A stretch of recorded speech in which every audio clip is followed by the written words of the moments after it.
Up next, we have a very important panel discussion. Understanding implicit biases and stereotypes against Black communities, we have assembled a variety of subject matter experts to answer those questions head on. How does our current social systems, healthcare, housing, criminal justice, policing, and social services fail or fall short of what is really needed for the Black and Brown people of our community? What needs to be done at an institutional level and or a community outreach level to deal with these matters? These questions and more are put out to our distinguished panel of experts who will deal with this head on. Please welcome our panel members for our panel discussion.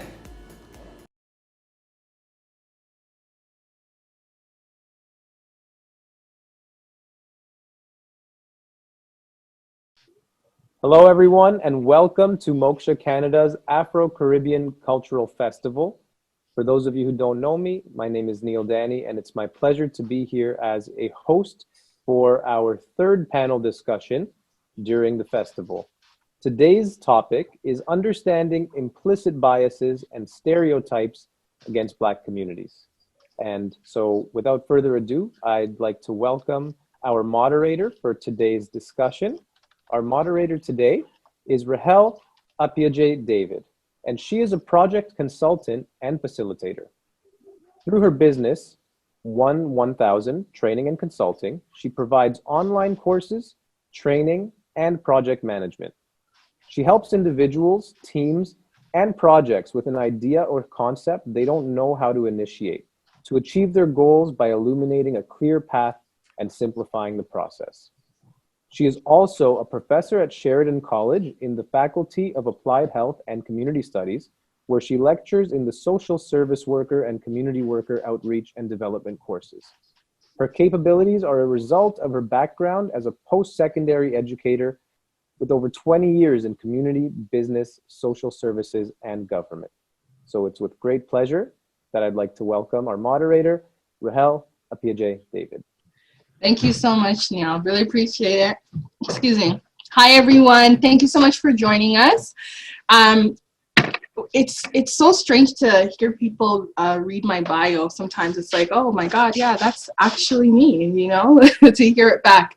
But aside from myself today, we have, I would say, 4 really great, awesome, and well-experienced people. I've had a chance to go through everyone's bio. So what I'll do is I will read off your names in the order that I've received it and give you all an opportunity just to share a little bit about yourself.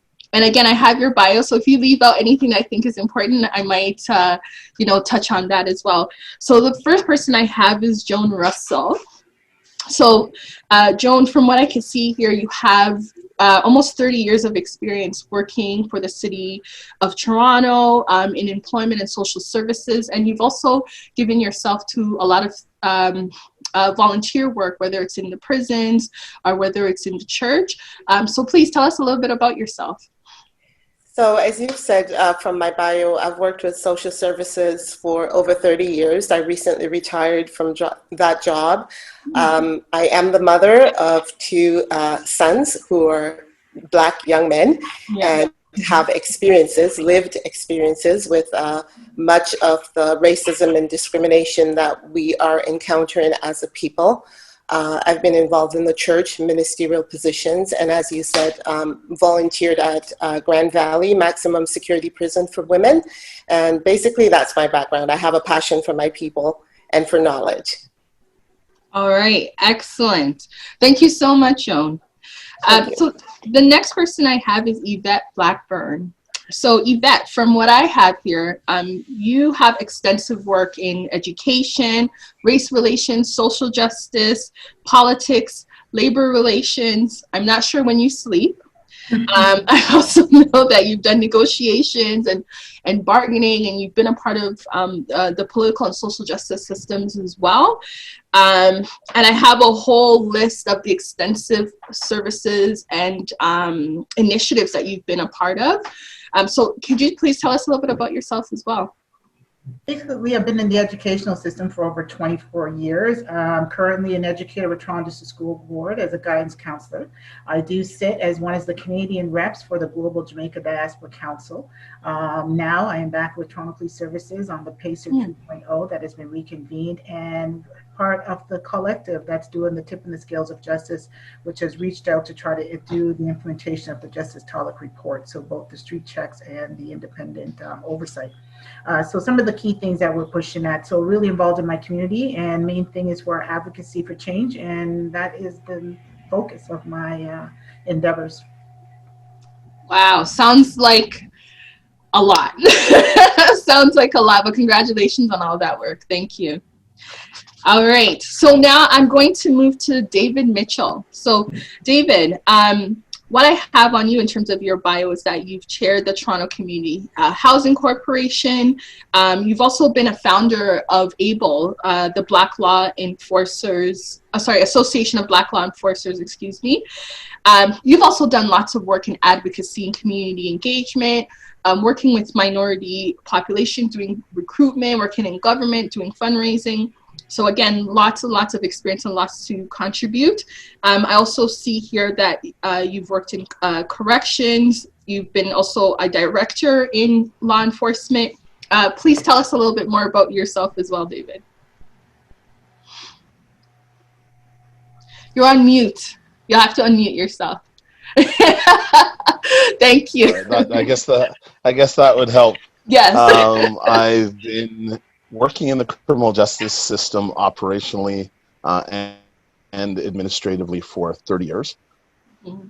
I have a passion for equity, opportunity, and fairness, and that is where a lot of the advocacy piece goes in terms of advocating for opportunities for young people from our community, ensuring that we're treated fairly,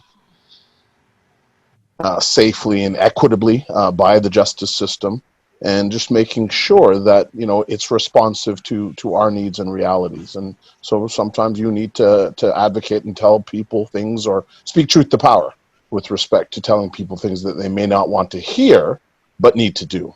And just looking forward to this evening's conversation with my co-panelist. Thank you so much. All right. So now we're going to move to Paul, last but not least. So Paul, from your bio, I see that you have been the founder or the executive director of Diversity Advancement Network. You've been engaged in many initiatives in terms of community and economic empowerment. You've also pastored a church, and let's see here. And currently you also work in real estate as well. One of the things that you work towards is highlighting positive images of minority groups. So thank you so much for all that you do. Can you also tell us a little bit more about yourself, Paul? Yeah, thank you, Rael. And thanks for having me on this platform. Over the years, I've done quite a lot. And at some point, I've done more out of the country, in terms of in the Caribbean and in African countries and in the US. And I've realized that most of the challenges that we have here in Canada are pretty much identical to the same thing that they go through in other countries. Mm-hmm. So from, we may call it racism in Canada, while in other places they call it discrimination or ethnic biases and things like that. But we all still have the same struggles, and we're looking for similar solutions as well. Yeah. All right. Thank you. I like that you have that global perspective to it, Paul. Thank you so much. All right. So there you have it. This is the heavyweights that we have with us today. We prepared some questions for discussion, and I'm excited to hear what you all have to contribute, because everyone comes with very different backgrounds, whether it's education, law enforcement, and so forth. So our focus for today's panel is really to understand the implicit biases and stereotypes against Black communities. Seeing that we have different industries online, I think it would be great to hear from your perspective, from the industry that you've been in, what are some of the biases and stereotypes that Black communities, Black individuals have experienced, whether it's working with the government, whether it's working in law enforcement, whether it's working in education, whether it's working internationally. Who would like to go first? You can volunteer, I can volunteer.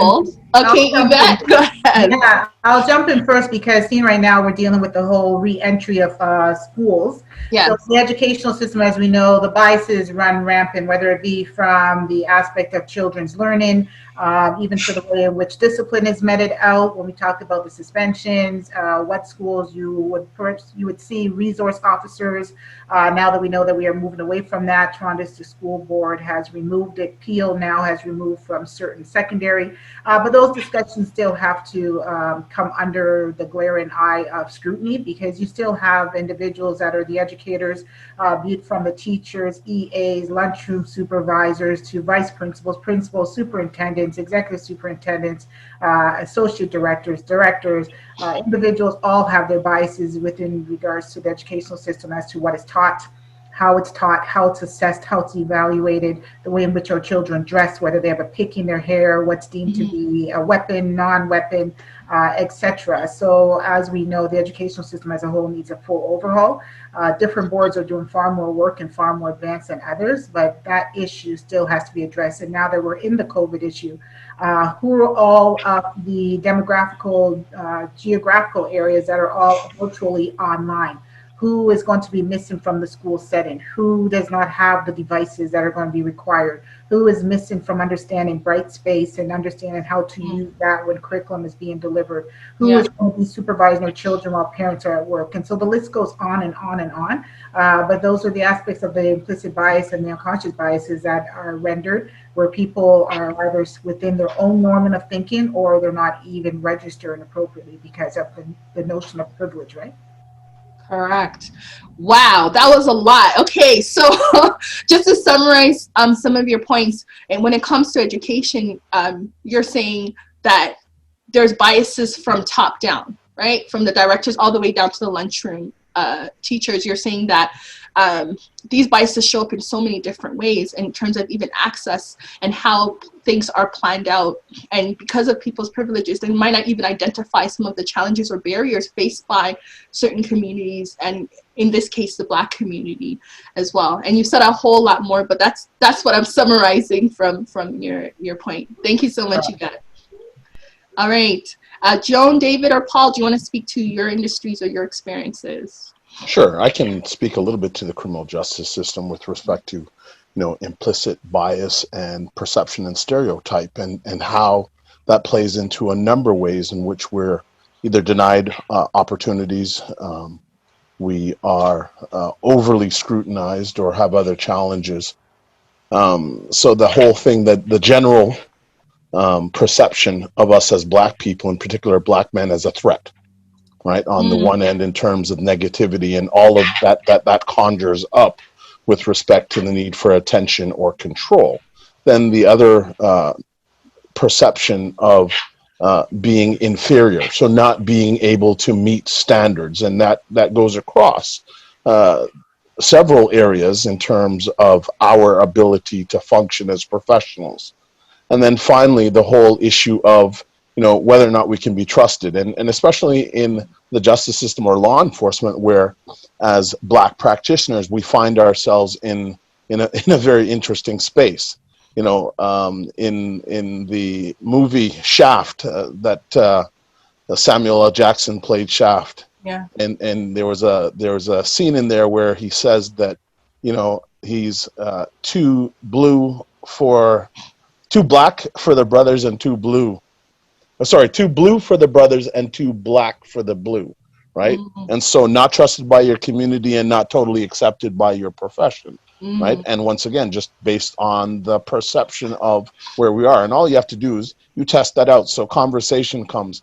People never seem to want to have conversations with us about budget and strategic thinking, but we can always have a conversation about, race, crime, and all of these other things, in terms of whether or not intellectually or analytically we have the capacity to look at those things in a way and offer some reasonable thoughts as it relates to beginning to address those things. So just the challenges that brings within the system itself, and then the whole issue of perception and discretion, right? So based on those negative stereotypes in all sorts of realms where people have the discretion to give or not to give, who's most likely not to get as a result of that, and those stereotypes and biases. Wow. Okay. Again, very loaded points. So what I'm hearing from your descriptions, not only just about our everyday experiences as participants, but even employees and people contributing as workers in the system, and just that whole thought about, what do they come to us for? You're right. Most of the time, we're not given the opportunity to think strategically and contribute to the overall plan, right? We're kind of micromanaged into certain things and certain areas where we are perceived to bring value to. And then just the whole idea of identity, you're saying. So sometimes it's almost like you have to choose your profession or your culture, and the way people perceive you, even though you're trying to do good for your community and represent your community and bring voice to your community in whatever industry or platform, because of the history of that institution in your community, it can definitely be a conflict, I would say, between your identity and what you're hoping to accomplish. So just those internal barriers, I think, yes, they're systematic barriers, but they also present for internal and personal barriers for ourselves. So thank you for bringing light to that, David. All right, Joan or Paul, who'd like to go? I'd like to jump in, and I want to just go on a little bit of what Yvette said regarding the educational system and some of the implicit biases that we face as a people that become obstacles in the way of our children, that we need representation at every level. And this is what these prejudices and discrimination is saying to us, that at every level of the educational system, at every level of our criminal justice system, we need to see ourselves represented, because where there isn't representation, we don't have a voice, because there are things that are unique to us as a people, as a culture, that others may not be able to identify with. And so if we're not there, if we don't have a voice, and if we don't teach our children and the upcoming generation that we need to speak up, and we need to vote when there are elections, we need to vote when electoral positions come up in these sort of positions, so that we see ourselves there and that we have equal representation. We see the inequalities in the criminal justice system. Our children are criminalized. They're criminalized even from a very, very young age. Statistics will show that in the school system, that Black children are treated differently from white children. They are usually not shown compassion. They're usually not shown empathy at the same level that white children are shown. And so we have to be mindful. We have to educate ourselves. We have to educate the elders in our community. It starts at that level, so that we have awareness. We know what to look out for. We know how to speak up. We know how to stand up when something is going awry within our systems.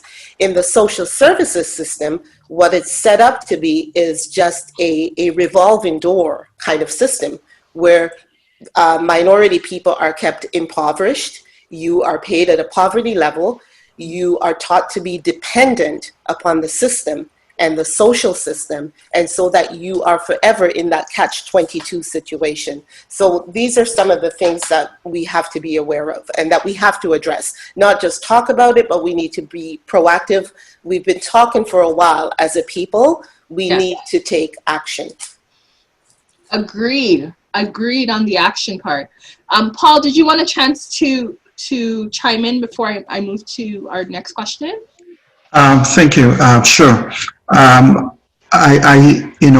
When it comes to biases and systemic racism, this for me, it's in almost every sector of life, from the entertainment industry, Black business owners, getting loans, finances, being able to fund, businesses and things like that.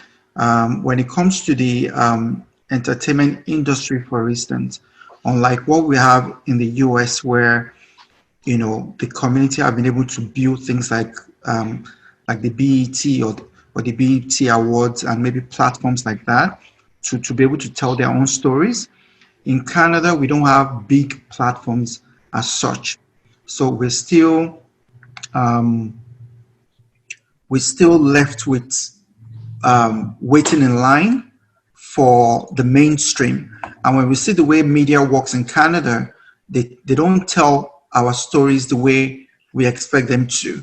They tell our stories based on what is convenient and what scripts they expect or they hope the audience wants to hear. So they tell our stories when it comes to the entertainment industry, when it comes to Black businesses and some certain things. They only tell them from a very sorry state, and we're like left to fill in the blanks rather than being treated like every other person. So, and this goes along with almost everything else when it comes to not just entertainment business, everything else that we do as a people, because the content produced by the media is what shapes people's biases, not just in mainstream media, but even social media. And this affects the way we're being seen and treated in all aspects of life. Mm-hmm, mm-hmm. Thank you, Paul. Yes, I know that, I don't think I mentioned it from your bio that you had the background in publishing magazines and so forth. So I can understand your lens on the media and shaping not only our perception of ourselves, but how other people see us as well. All right. So I have so many questions just from what we've discussed already. I like Joan, that you talked about taking action. So let's talk about that, because yes, you're right. We've been talking forever. I've been working as a youth in community for so long, and we've had these discussions over and over again. We've had these statistics that all of you have mentioned over and over again. So what do we do? How do we, what are some of the actions that we can take now to improve these areas, whether it's in media, whether it's in law enforcement, education, social services?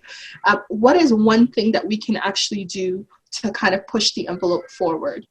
I think that what we need to do, starting with parents, is have a clear understanding of the system and where you need to advocate rather, yeah. And have an understanding of where your young people or your child is vulnerable and how the system works. And then the types of things that we need to do that do not reinforce stereotypes. And this may be a bit controversial, because you should be able to do what everybody else is doing, I guess, within reason. Yeah. But it's that perceptive piece. And do you really want one more thing to fight to say, yep, there they go again? And I'll give you the example now, masks. Right. And I've seen a variety of them in terms of what people are.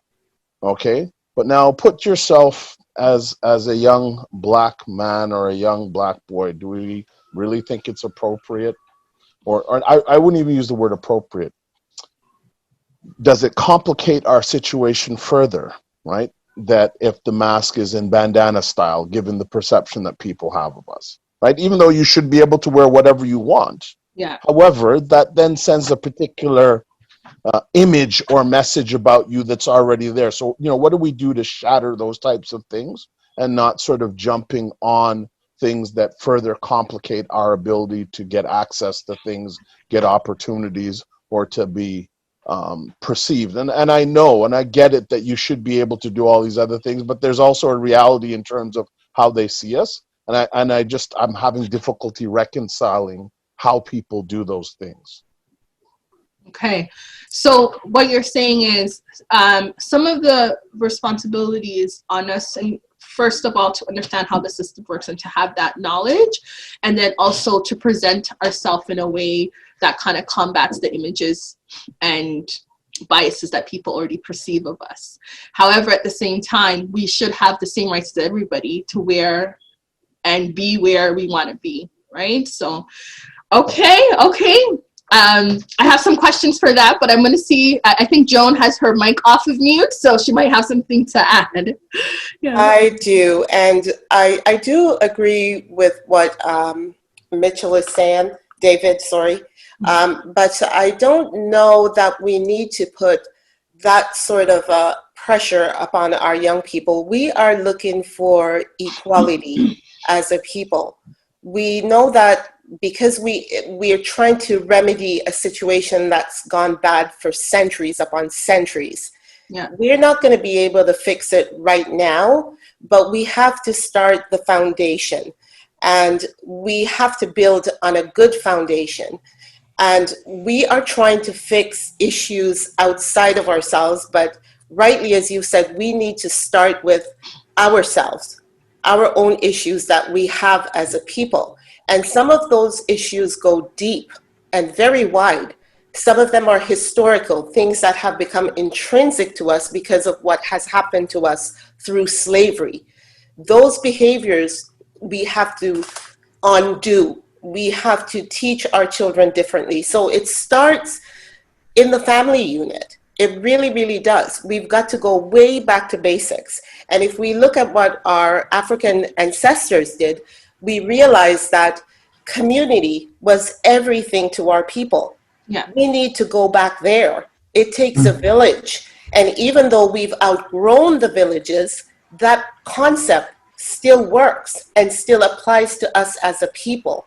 And so, yes, we have to give a good impression, but we don't want to go all the way to the other extreme where our children are busy trying to be little perfect people just to please other people in societies. We should have the same rights and the same privilege as everybody else because we are equal. We are human beings. Yes. You know, so we need to first make that correction and that adjustment. And we have to let white people know that we are going to put the issue back to them because they started the issue of race. I remember, I'm sorry taking up all the time, but as I say to people, as a Black little girl, I was never taught to be a racist. Growing up in my family, I didn't know what racism was. I wasn't taught that. And I don't think many Black children were taught that. No. I experienced racism from white folks, and white folks taught me what it means to be a racist, right? By my experiences with racism and my children's experiences with racism. So that needs to be undone. What we need to do is to deal with our issues as a community, as families, fathers that are present, parents that are very present in the lives of their children, very involved, very informed in the educational system, in the healthcare system, in the criminal justice system, so that our children know their rights. Well said, Joan. Thank you so much. Yvette? There's a lot to unpack, right? So Dave has touched on some issues which people deem to be controversial, but it's an unpacking because we're dealing with the societal component of the racism and the seated, issues of institutional and systemic racism that goes far and wide. Yet we're talking about how do we navigate within the system that keeps on perpetuating and propagates that, right? So the value of, yes, we do want our children to walk free and be able to have the autonomy of self as every other race, whether it be white or Asian or Indian, are able to walk. But we have to have the parameters of having that conversation that in your autonomy still also be mindful of the racism that does exist, and that the fact that you do not have the latitude nor breadth to be able to walk as free or to have that capabilities and abilities to be able to traverse without anybody bothering you, because we still have to tackle the systemic and institutional racism for where it's at. We want our children to still be free, to still be able to be out there and be able to be themselves and not have to couch things in a certain framework.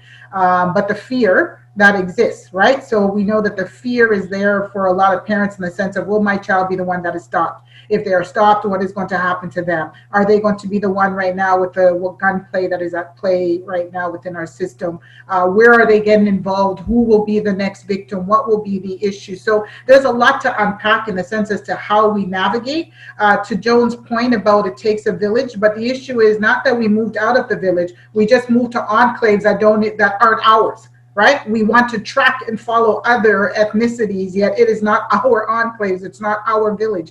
And we need to get back to that because, you know, people migrated out to the King cities and migrated out to the, you know, Markhams and migrated out all the way up to Bowmanville and all those places. They're not our villages, right? We're trying to track where others are, but yet we need to come back to really make that aspect of what's whole.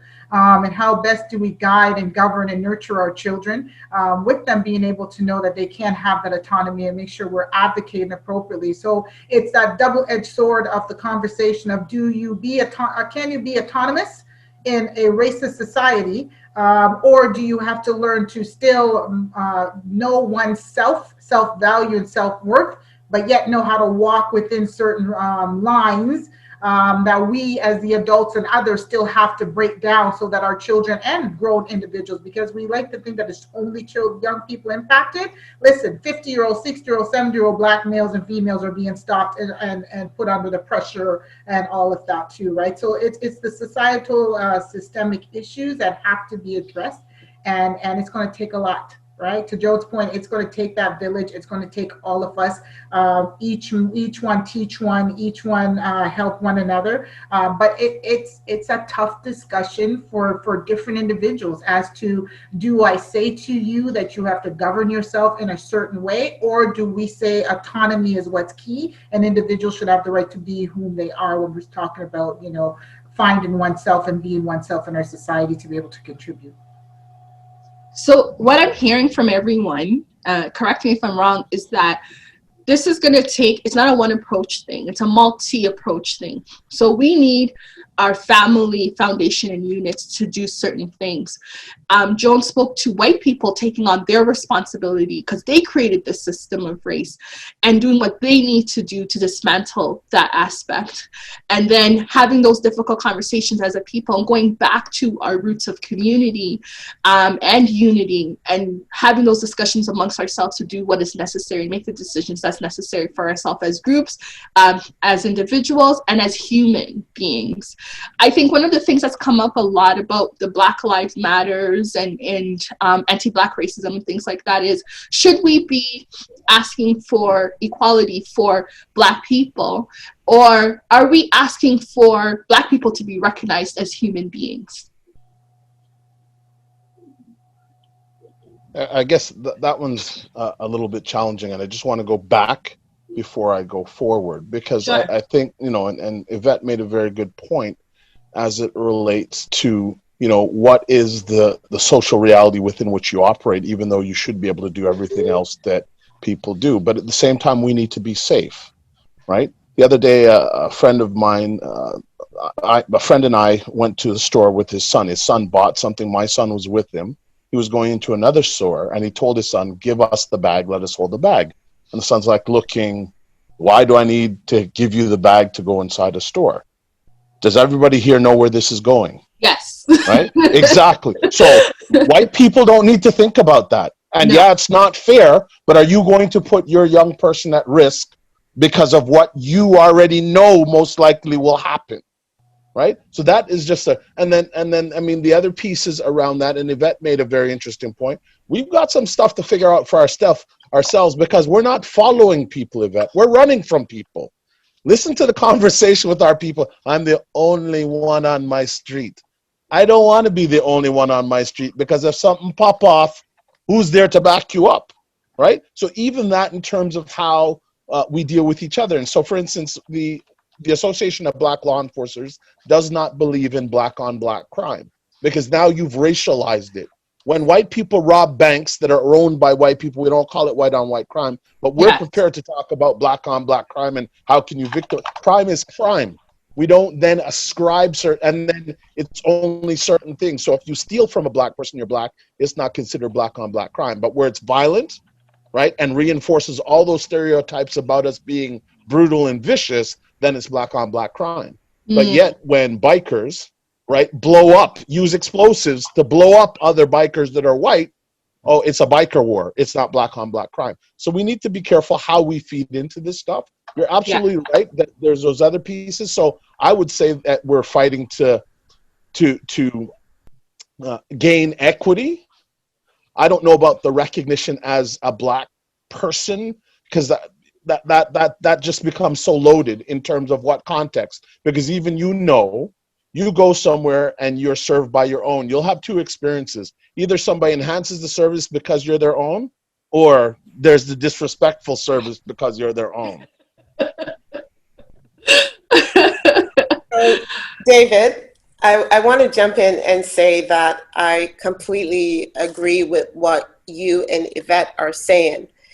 My issue is, how long are we going to continue to compromise ourselves and make ourselves small to accommodate and make everybody else feel comfortable and tolerate us? Do we want to be tolerated? Do we want to be on this planet as people who, human beings who exist to have rights, not just equality, but human rights? Are we always going to, be in that tight spot where we have to tell our children, oh no, give me the bag, don't take it into the store, because automatically, you see, we have to undo that, because the more time we keep tolerating this kind of behavior, it's gonna keep on perpetuating. It's never going to stop, and it's never going to change. Drastic things call for drastic measures. I'm not saying that we should put our kids out there in harm's way. I'm not saying that, David. But no, I think we're on the same pathway. It's because I'm a rebel. So trust me, I'm right there with saying that no, we're not going to be complicit. We're not trying to be be tolerant. It's not about that, but it's as we push, as we shift. It's about still being mindful. For some people, as I said, some families are going to have that conversation based on the demographics or the geographical location where they live. It's going to be a little different than me having it with my child per se. You get my point. So that's where I'm just saying it's not about that we adhere to this, because I don't ascribe to that, right? But we still got to be conscious enough to say that we have people in certain geographical settings where that conversation is going to kind of have to be their step right now, while others are pushing to break down those stereotypical frameworks that have locked us into the colonialism that exists, right? So it's about those who are still pushing and knocking down, but there are certain subsets that still will have to have that little guidance or that little bit of a conversation, because it's required where they might be. So it's not about, in no way, please don't take it that I'm someone saying that we're to be tolerant, or are we supposed to be, be small and belittle ourselves and do the yes massa and days not done, right? So let's not think that's what it is.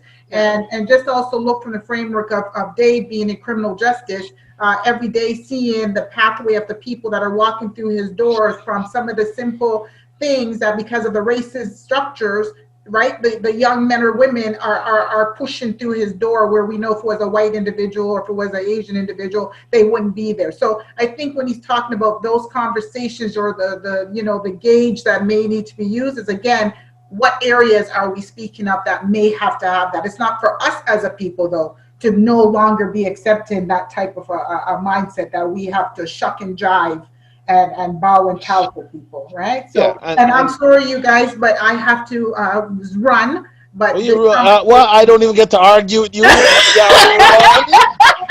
This is getting good, and I like how Joan's ready for you. Yes, that's all right.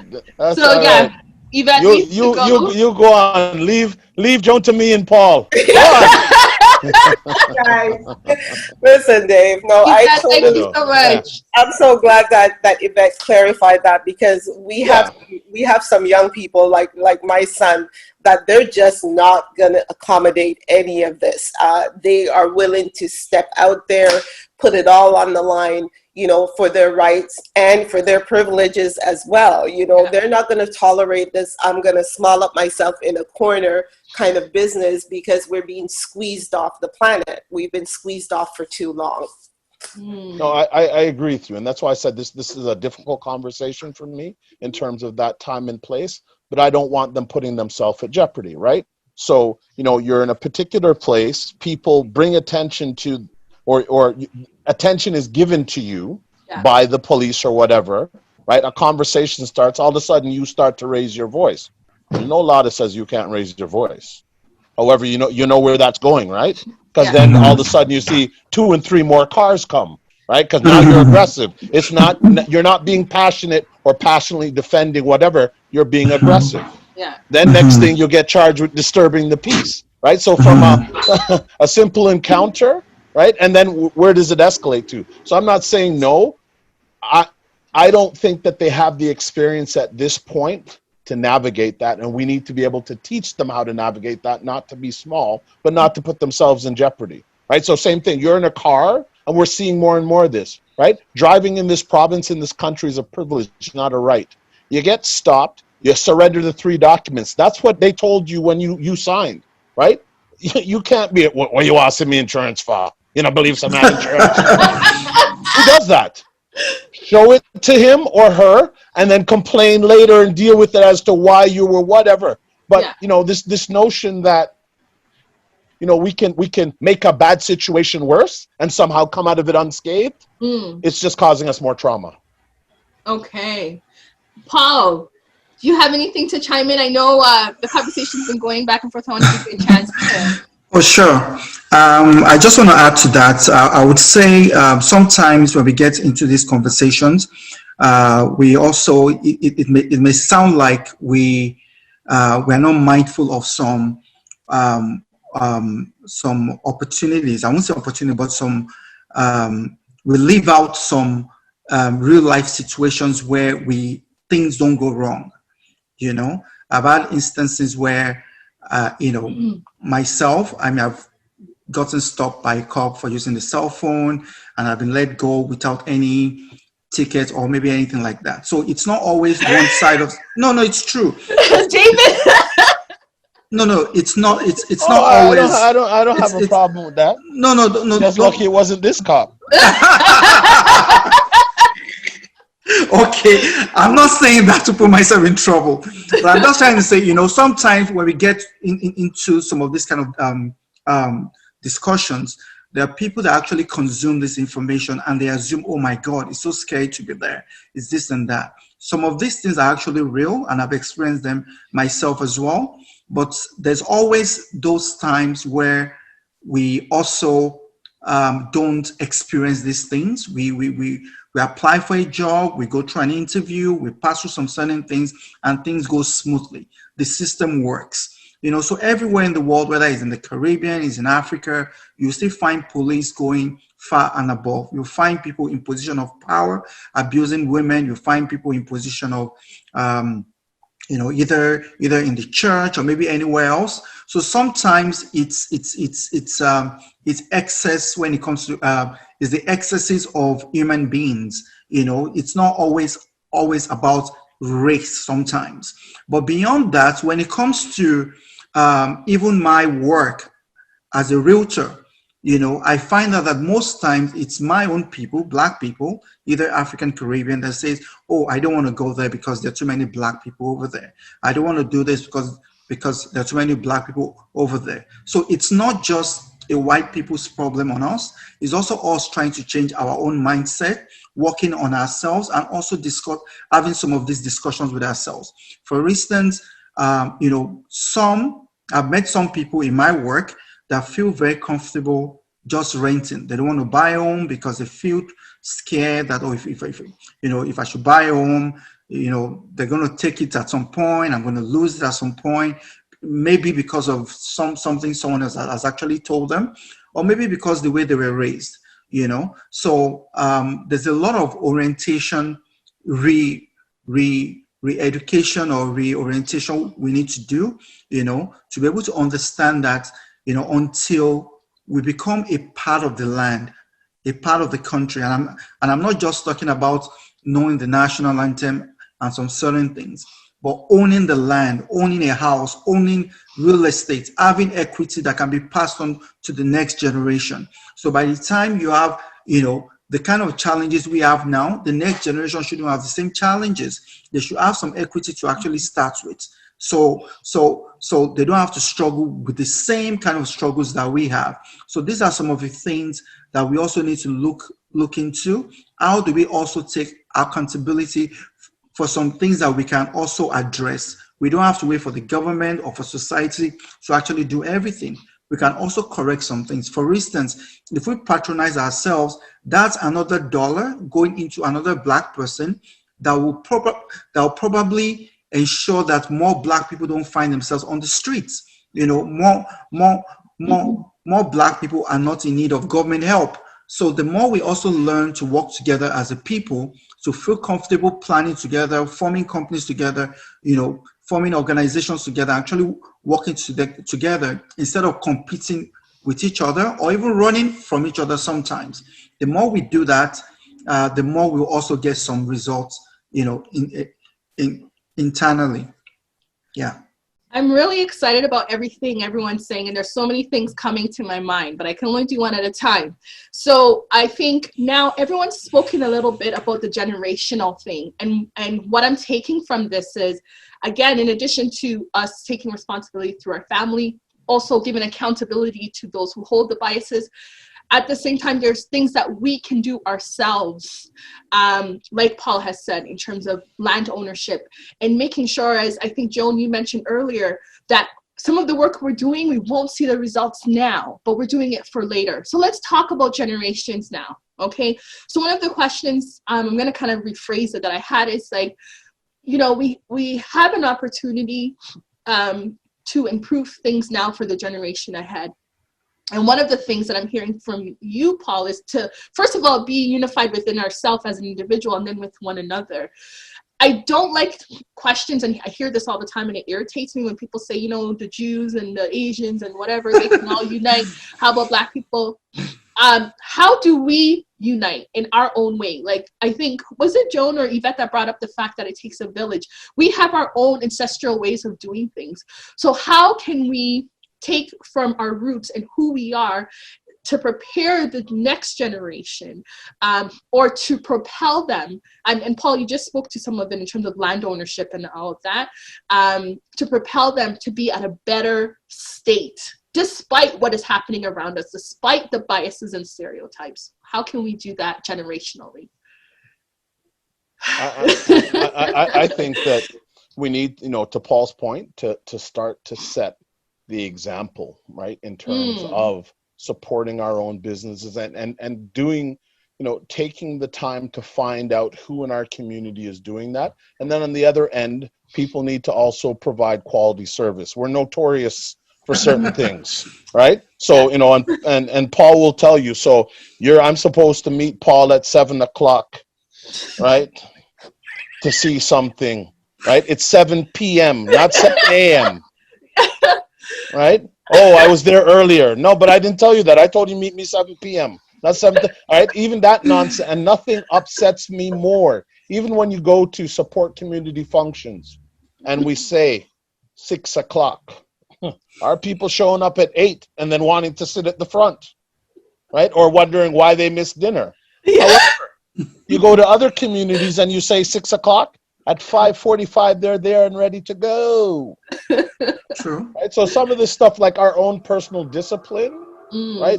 We need to be able to begin to model that. You can't, because all we're doing then is passing it on to the kids or our young people in terms of those things that don't necessarily, I think, reinforce the discipline that you need to have to progress.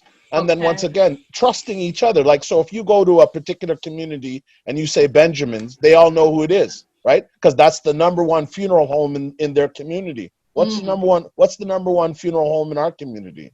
Oh, we don't know, because we'll just slap dab and go anywhere. We're not building any one that of people that look like us so that they could give back, so that they could hire, right? I'm gonna trust that one over there so they don't look right. Yeah. Right.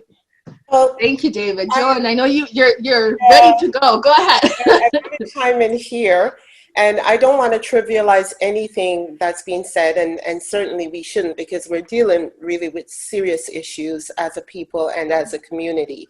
And I wanted to go back a little bit on what Paul said, in complete agreement. But I just want us to remember that when we're talking about racism against Black folks, let's try to keep that focus, because what's been done historically, and I've read it in many books and many articles, is that we have a tendency even to sabotage ourselves. When our issue comes up, which is racism, we tend to water it down by throwing in other people's issues with it. We start talking about gender, we start talking about other minority people, we start putting everything else, because that's just our nature. We want to help everybody and fix everybody. But we are not being selfish when we focus on us. It's something that's been perpetuated for too long. And our fix going forward, generationally, is not going to be a quick fix. We cannot fix the problem from the branches down. We got to fix it from the root up. We've got root issues that we have to look at historically. Yeah. Like when I read in certain history books, when it talks about the destruction of Black civilization, what has happened to us is we've been taught how to be divisive. We know how to divide amongst ourselves. So there you get the issue of, as what David said, you could go into a particular Black-owned business and you will get the issue of two things. You could be served very nicely and with respect because you're one of us, or you could get the, oh yeah, act like you're better than me kind of thing, right? And so you get that kind of grumpy, frumpy kind of service where things are kind of thrown at you, right? But it all comes through teaching. We've got to, that's why generationally, we have to start now with the young ones, teaching them the truth about our history, teaching them about the truth of who we are as a people, the truth and the facts, not the whitewash version, but the facts of who we are. And once you start doing that, and our young kids, and it starts with the school system, I'm so sorry that Yvette is gone, because when we get that component of our historical content into schools and into our children, they will realize their value and their worth.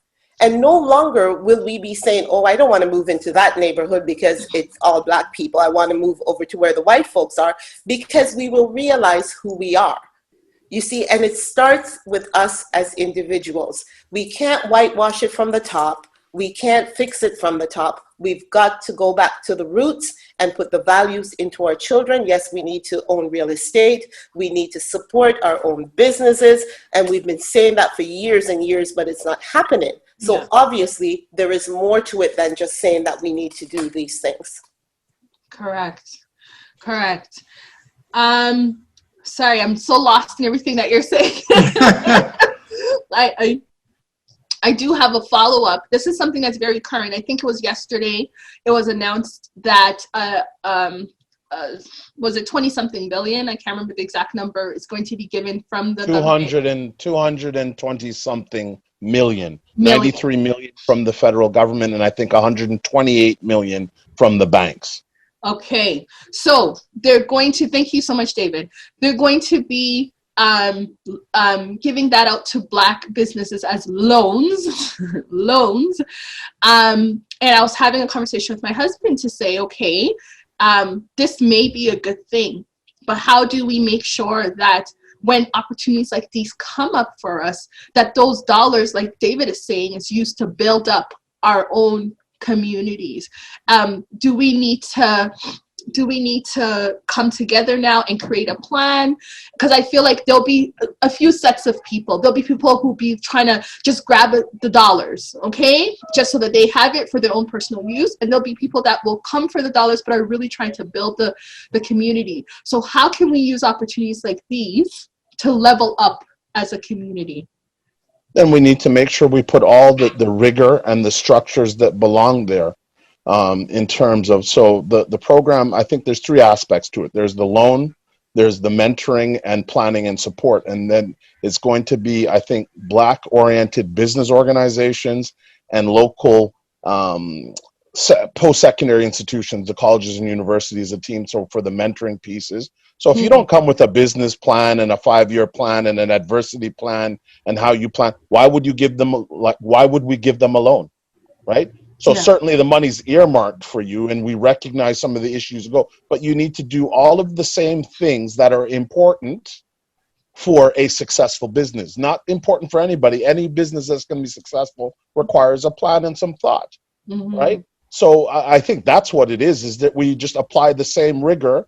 Like, I mean, we're empathetic to the situation where you wouldn't normally be able to get access to, no problem. And then they're going to work with you to do this, but not just because you put your hand out and say, yeah, I'm going to open a shoe store, right? And you see right now where online is killing places. Look, all those going out of business. But yet I'm going to come and then just, using that as an example, right? Is that something then that we're going to green light for a $250,000 loan when that's not the way? Now, if you tell me you're going to open an online business for shoes and you're going to specialize and you're going to target and how you're going to market that and whatever, and you've got your plan, that's a different story. But don't tell me you're going to open a shoe store, right? And that we're going to go, or a restaurant, right? Especially in the current, is there a niche? So are you going to fly things in by drone? What are you doing in a high-tech environment to be competitive, to be different, and to be niche? And I think all of those things need to be put together in those formal packages that somebody can assess to say, yeah, this will fly. This maybe not so much, but we can work with you to make it get there. But it's not just because you put your hand up and say, yeah, I've got a business. I need the money. So are you saying that we need to have kind of mentorships or people to support those that are applying even before they apply? Is that what you're saying, David? Well, certainly. I mean, so not everybody's cut out. You may have a good idea, but that doesn't mean you know how to market it and how to monetize it. Yeah. Somebody has to teach you that, right? Yeah. So they're totally different if you come with all of those skill sets. So Paul's an independent business person in real estate. There's certain skills that you have to have, right? And certain knowledge that you have to have in order to make that business viable, right? Paul can't just put up a, an ad on the internet and think people are, if you don't have your network saying, hey, you're selling your house, see Paul because he's done X, Y, Z for me, and understand even that marketing aspect. So let's say you open your shoe store. So what's the difference between your shoe store, DSW, Aldo, National Sports, and all these other places to sell shoes? You need to have a plan, and you need to have that support and that sort of business intelligence in terms of how you do it from a position of being successful down the road. All right, thank you. Paul or Joan, do you want to add anything to that question? Well, I just want to add to what David has said. I'm so glad that they're investing or making this money available for Black businesses and future endeavors. My concern, again, is generations, thinking generationally, yes. And what's being done for our children, what's being done so that I can see me and my children reflected in other aspects of society, as in being scientists, as in being doctors, aeroscientists. We need to be represented in these fields. No longer do we want to be seen, according to what Vladimir Putin says, as stupid people who don't know how to run our own countries. We have shithole countries. We don't want to be that. So we need to invest generationally. This is the issue that we're missing. Something that was so rightly pointed out again in one of the history books that I've read, where the study was done that shows that the Asian race and the Caucasian race, they think generationally. So even though they're doing things that they know they themselves won't benefit from, they are thinking long-term, like in the space race. You see what I mean? So when Earth is contaminated to the point where they can no longer exist here, they've got an exit plan. What do we have? Does that incorporate us as a people? No. So we need to even think beyond the shoe store, the clothing store, the hair store, more food stores. We don't need those. We need children who are empowered, who know that they can be doctors. As a Black female, I can't find a doctor that looks like me. I would love to find one that I could go to assess my issues that are unique to me in terms of medical care. Let's talk about those things. You know, Black pediatricians, Black psychologists, Black therapists, Black social workers in our schools who understand the culture, so that when our kids are diagnosed with ADHD and all the D's and the H's, we have somebody that we can rely on.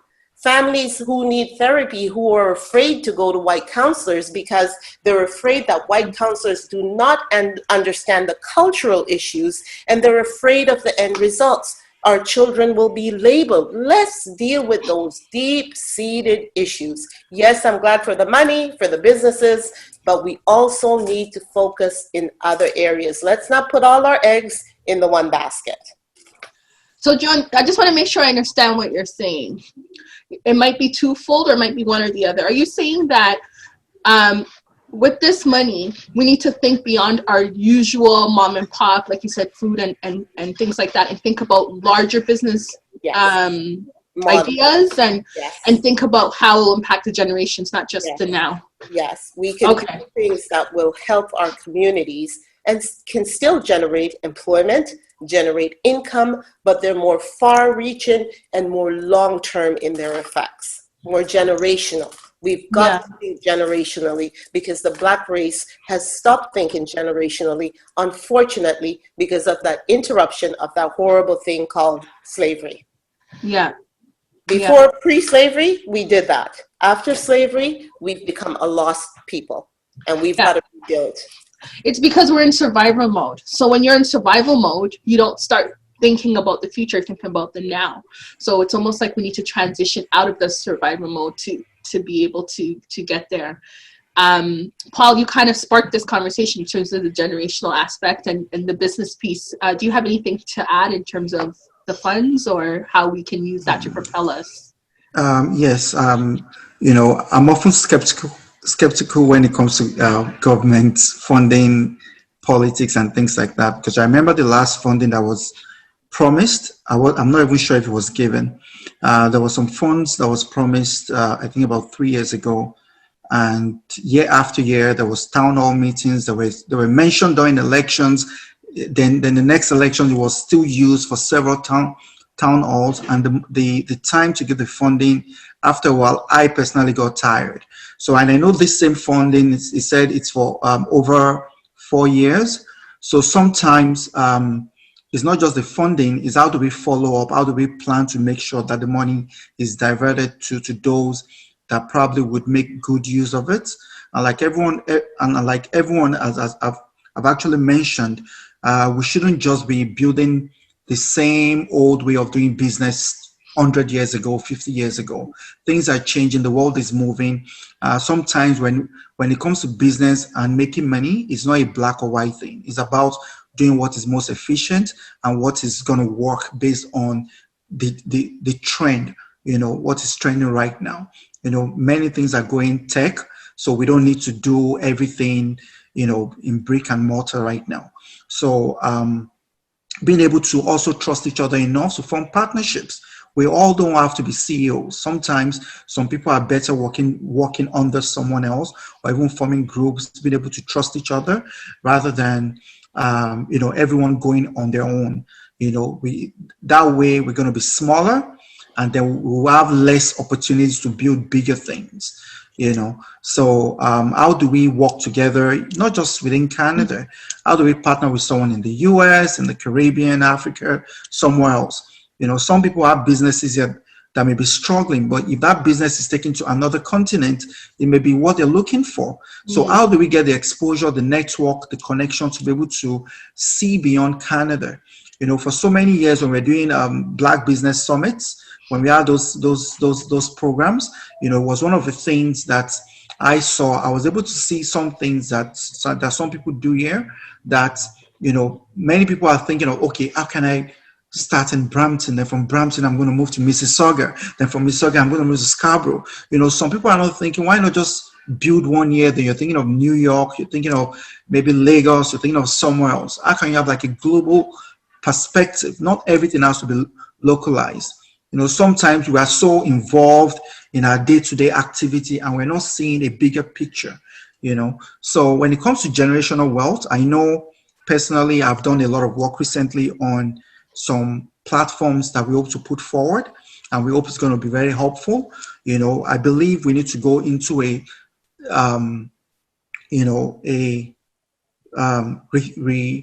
rethinking, changing our minds, revamping and reshaping our mindset, bringing things that were helpful. Sometimes it may be something from another community. It doesn't really matter. It's us using our own original and also borrowing from anywhere, from anyone to better ourselves, and using those things to move ourselves forward. Especially now that we have technology, we should be getting 10 times the results that our great grandfathers got during 100 years ago, because they didn't have cell phones, they didn't have internet. Most times we're not using this social media to do things that are not productive. They may be fun, they may get you laughing, and maybe all these things, but they're not adding much value, tangible things that we can carry to the next generation. So how do we start using technology to improve ourselves, to pass on content that can move us to the next generation?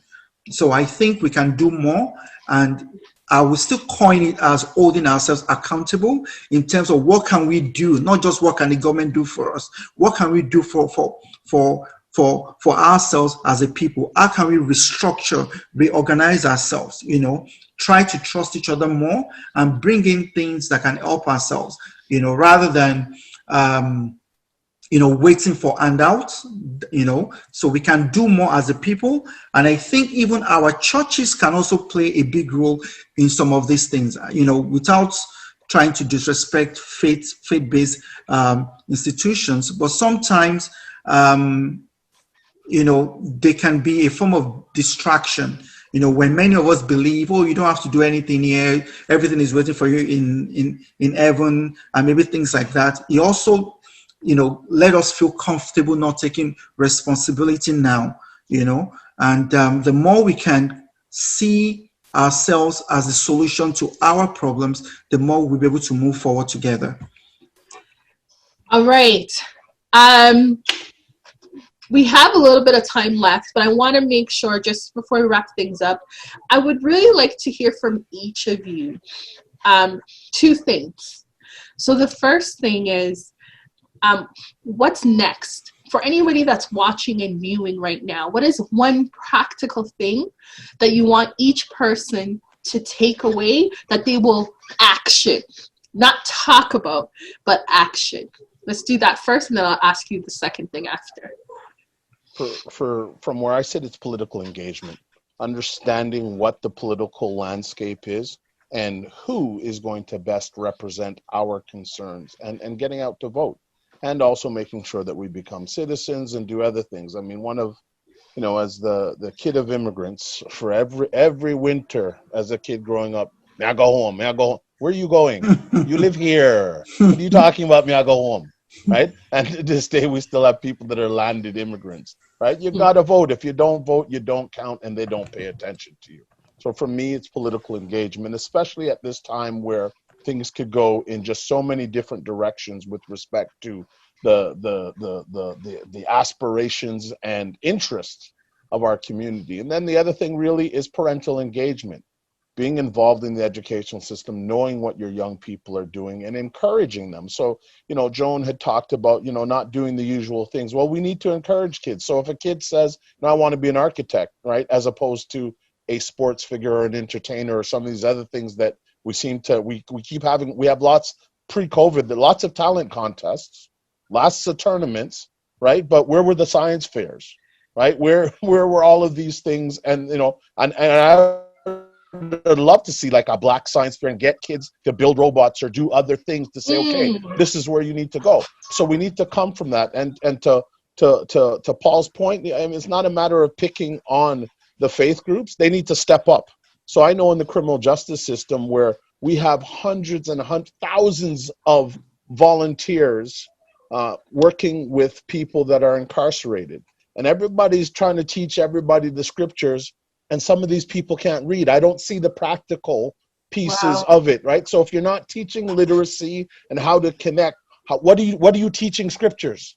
That's not moving the yardstick, right? Yeah. And so that's my reality in terms of what I see. Or what are you doing in terms of bridging that gap for discharge planning to make sure that that person has somewhere to live, has the potential to get a job so that they can support themselves so they don't have to go back to their criminal lifestyle. Right? We need to stop playing with this stuff and be a little bit more strategic. Right now, we're just a lot of activity without, I think, a coordinated objective. But I'm not going to say there's no objective, but it's not a coordinated objective. Wow. I asked for one, but I'll take all.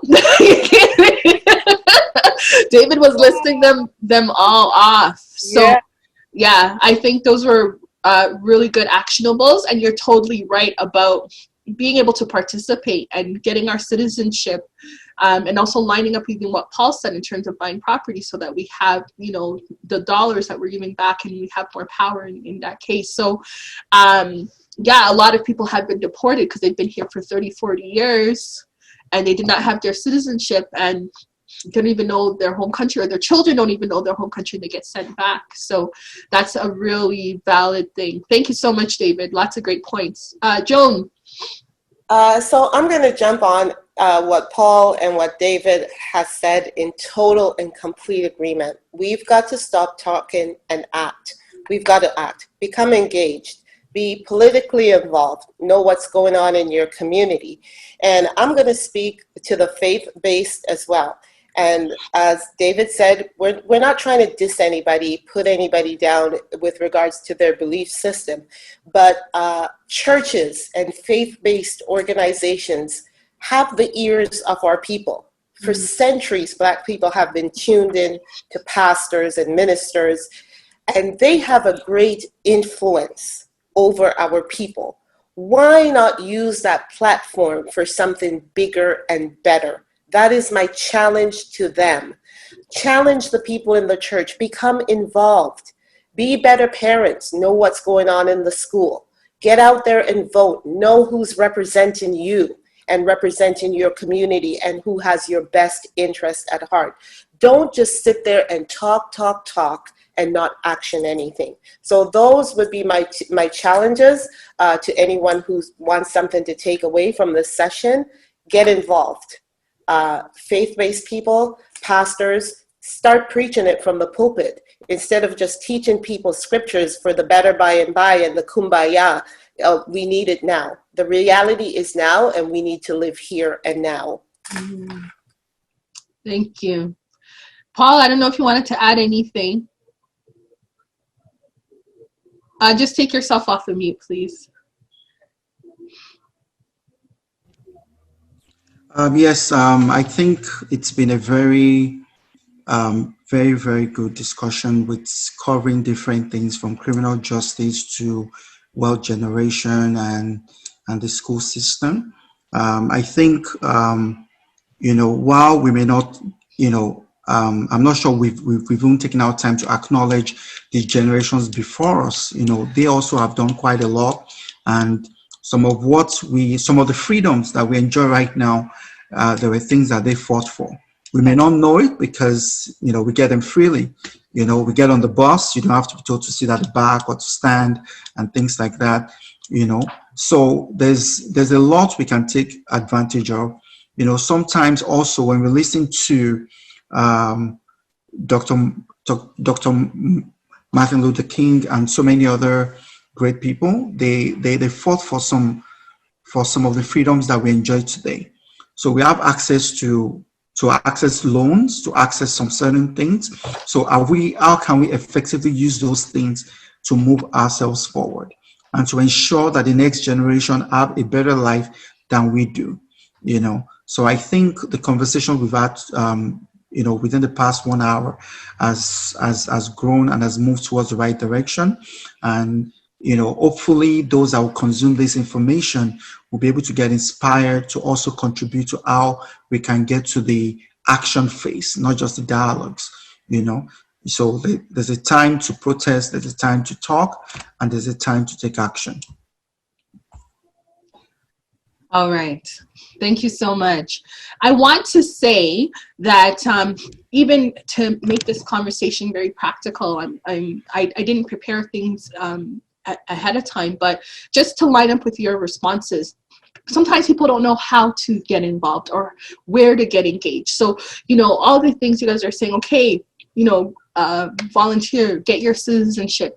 Are there community organizations that you know of that you can bring up that people can Google and get in touch with? Like, I know the JCA in Toronto has some programs. I know we have the Black Caucus. I can't remember the full name of the organization. There are several organizations in our community. Yeah. Let's name them. So business, Black Business and Professional Association. Yes. You have the Association of Black Law Enforcers, Association of Blacks in Health Sciences. You have Black Nurses. You have the Association of Black Educators. There are lots of organizations. You have Tropicana in Scarborough. There's Black organizations everywhere. Just like you said, Google.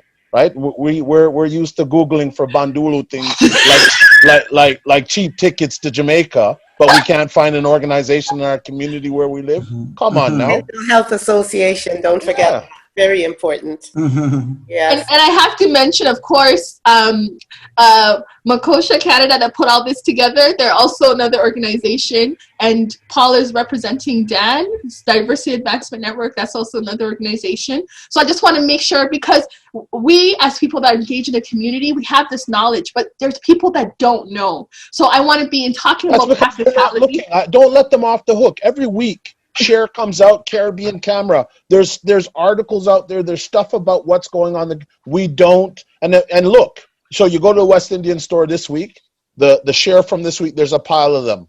You come back next week, there's the same pile from last. We don't pick up things, right? Okay. And you know that old thing about if you want to hide something from Black people, put it in a book.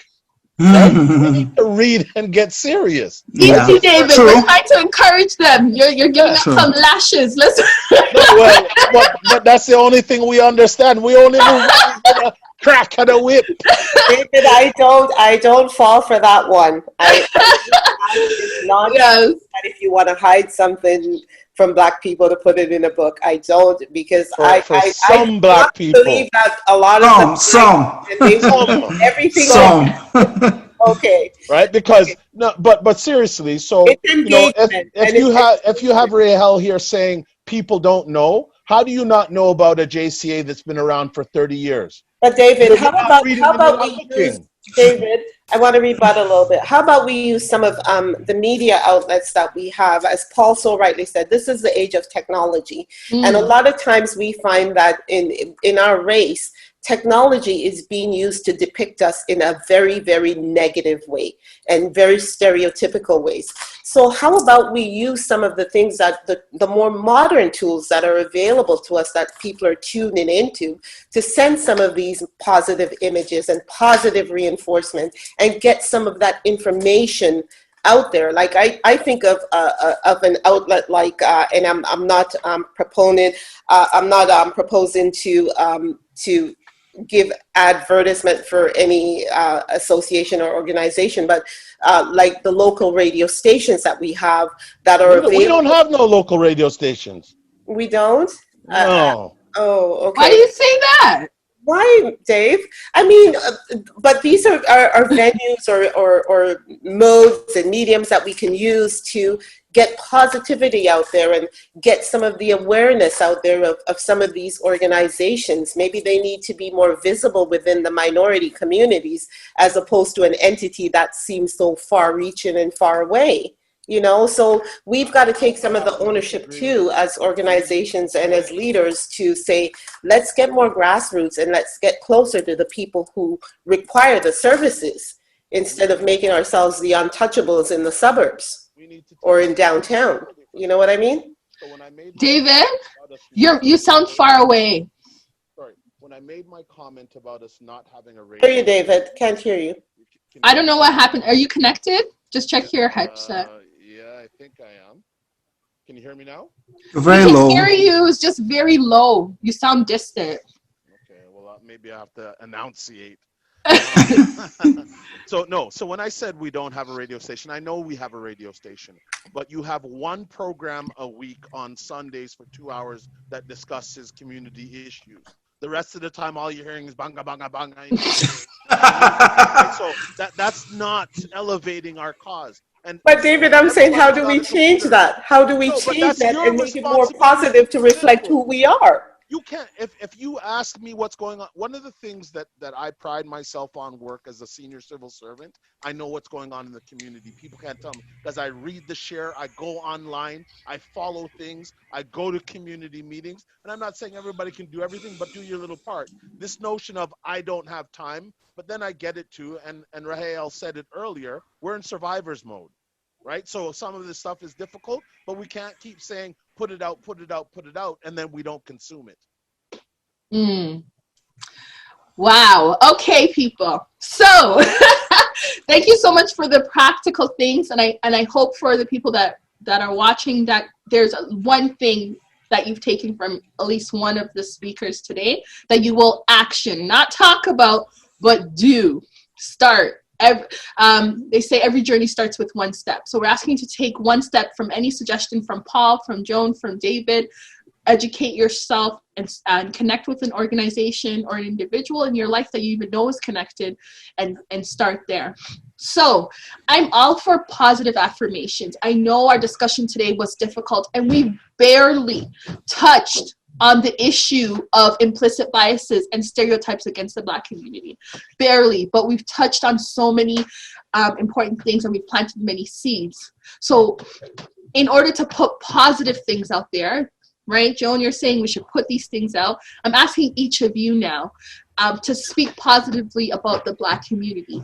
What is the Black community to you, and how do you see us in the future? To me, the Black, despite any of the challenges we have, we're a strong community, right? Something happens, we come together and back each other, right? And we need to do more of, I think, the legwork before things happen. Yes. In terms of trying to prevent them, but definitely I say there's strength in the community. Strength in the community. All right, thank you. Jonah or Paul?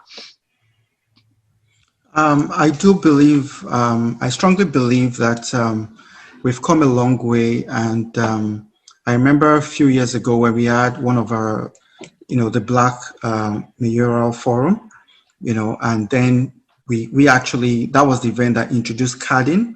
And then carding became a big subject, and then from there it became something bigger, and before the Black Lives Matter and other things came up afterwards. So we've grown, and we keep growing, and we keep learning.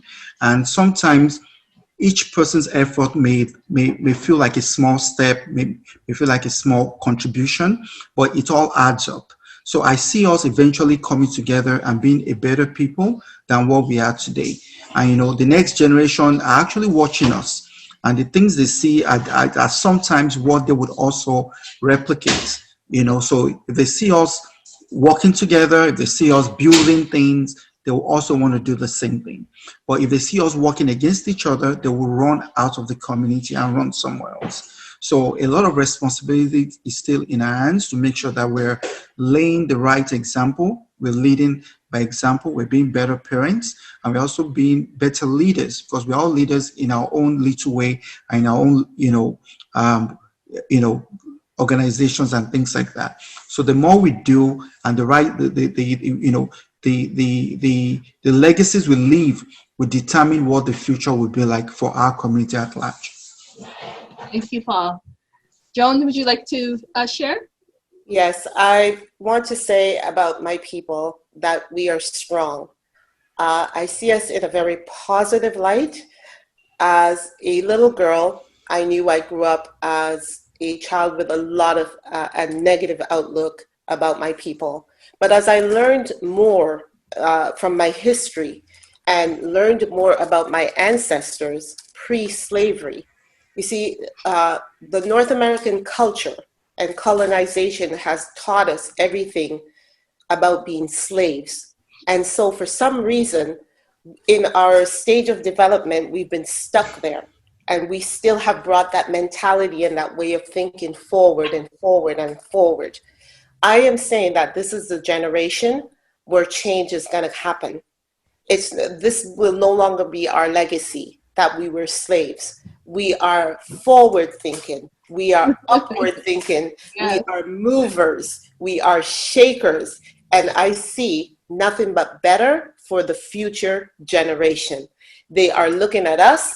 They have looked at the error of our ways, and they're modifying their behavior. Yes, it seems sometimes like it's all going awry and it's all bad, but no, we've got to see the good in us, and we have to realize that we have a right to be here. And no one is going to take that away from us. You're not giving me a gift by giving me space. I am not sucking up your oxygen. We have a right as a people to be here, and we will continue to develop and to grow. And to all my Black brothers and sisters, I say, I love you. There is strength in unity, and there is power in unity. Well, I mean, we're going to have to end it with that. Thank you so much, Joan, Paul, David. All of you are powerhouses. I'm going to have to follow all of you now, because just the information and the just the visions that you all have in your experiences. As someone that's younger, that's watching everything, I appreciate what you've done so far, and I thank you all for your insight. And I know that anybody watching today, they are definitely going to have at least one thing to take away. And I thank you for all the positive seeds that you've planted. We appreciate you. We love you. Have a great rest of the evening. Bye, everyone. Bye. Thank you. Take care. All right, everyone. Well, that concludes our discussion for week 3 of Moksha Canada's Afro-Caribbean Cultural Festival. Thank you so much to all of our panelists, to David, Joan, Paul, Yvette, and thank you so much as well to our awesome moderator, Rahel Thank you. J. David. Thank you so much again, everyone, for tuning in, and stay tuned for next week, which will be our final panel discussion, as well as the final day of festivities for Moksha Canada's Afro-Caribbean Cultural Festival. Until then, thanks again for tuning in, and see you then. All right. Thanks. And there you have it. That's all we have for today. This could not have been possible without you all tuning in. Please join us next weekend, Saturday, December 5th and Sunday, December 6th. As always, follow the vibes on Instagram at Afro-Caribfest_ and on Twitter at Afro_Caribfest. I hope to see you all next weekend.